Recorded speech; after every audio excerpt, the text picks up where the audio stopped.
Remember the following very important points. The deleted pointers are always initialized to null, but the reference cannot be null. The next point is the reference must be initialized. In the following situations, it is permitted to use uninitialized reference variables.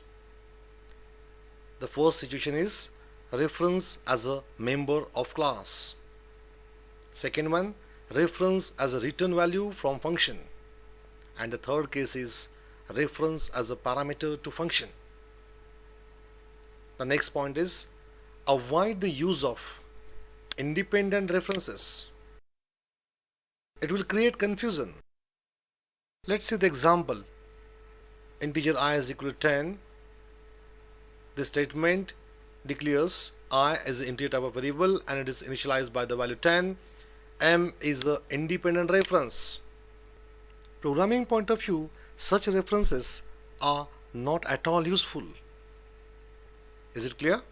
Well, the last point, which is very important. The pass by address and the pass by reference.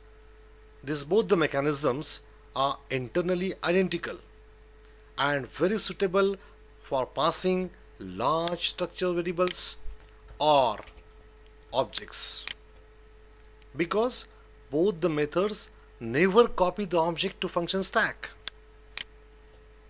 The pass by value method copies the object to the function stack, which increases the function overheads. If you use pass by address or pass by reference mechanism, then it won't copy the object to the function stack, and that's why the function overheads never increases. So both the methods are better for programming point of view. In C++, whenever it is possible, use pass by reference method. Is it clear to you?